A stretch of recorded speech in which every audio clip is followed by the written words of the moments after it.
Hi. So, as I promised, I am back with Kaizen. I hope you have pondered over the six myths that I had initially spoken with all of you. If you have any queries or questions, you're most welcome to pass on your comments, and I'm right here. But I would want you to now quickly talk about, or rather, think about Kaizen. Now, Kaizen in Japanese means good life. And imagine, look at the irony. We talk about good things, we talk about everything nicer, and we are using Kaizen for manufacturing products or for delivering services.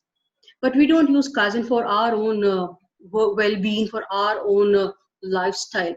I thought, why not use it?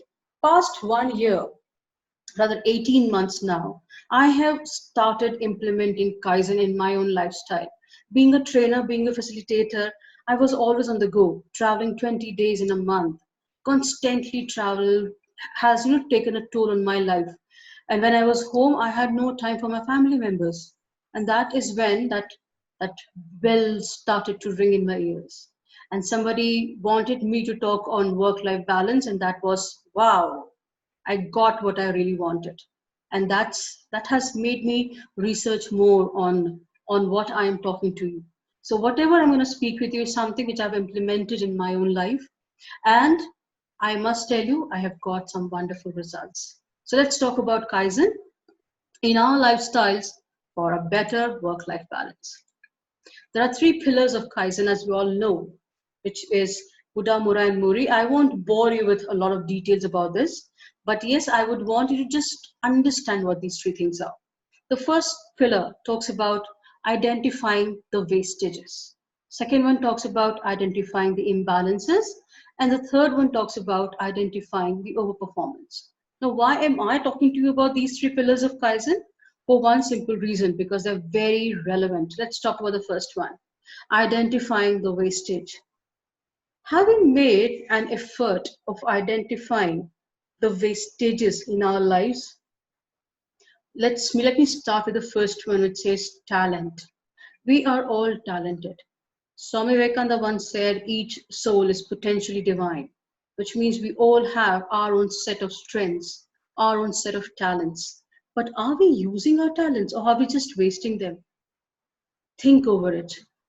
Identify the talent wastage in your lifestyle. Identify the defects. Now, when I am talking to you about defects, it's very simple one. I want you to identify those areas of your life which are not fruitful.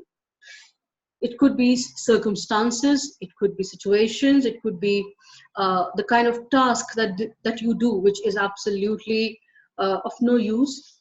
And most importantly, please identify those toxic people in your life which are absolutely creating issues.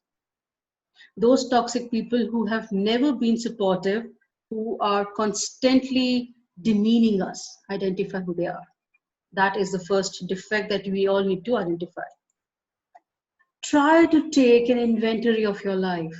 Try to understand what skill sets you have and try to understand what qualifications you have, what resources you have, and are you using those resources intelligently? And if not, that's inventory wastage. Identify those inventory wastages also. Waiting, we all love to wait. We wait for right opportunity. So waiting for an opportune moment, we wait.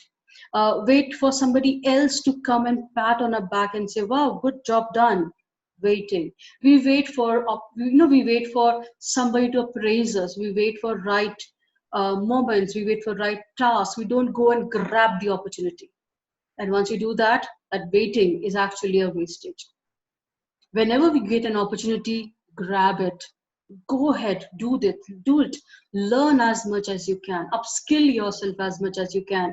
That is the waiting wastage that we need to identify. Where are those places where you're still waiting?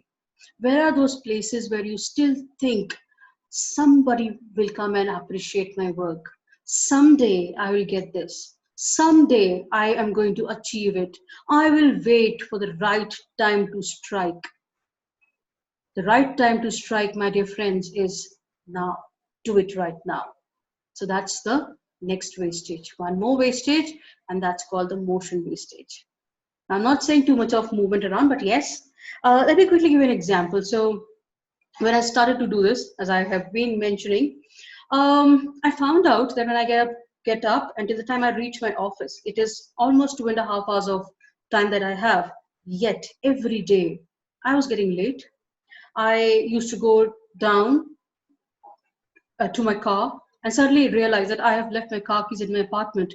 So I come running back, start to look around it, look, hunt, hunt, hunt, hunt, hunt. And every day this was happening. So what was happening?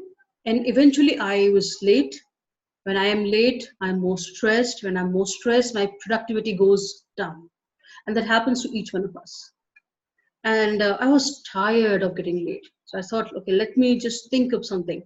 So the next day, I picked up a spot in my room and everything that I required, so starting from my adapter to my mobile charger to my spectacles to my goggles to my car keys, everything I kept in one place. You won't believe it? From 125 minutes of time wastage, it had come down to 80 minutes. And I was able to spare 45 minutes, which actually meant I got time to have a nice cup of coffee. I got time to reach my office in time, freshen up, have a little chit chat with my friends who are working in the same organization, and then peacefully start my day. And I was able to realize, yes, so that's the motion wastage which I'm referring to. Please identify those motion wastages in your uh, in your life and get along with it. Think over it, and I shall go on and talk about the next one in my next session with you. Thank you.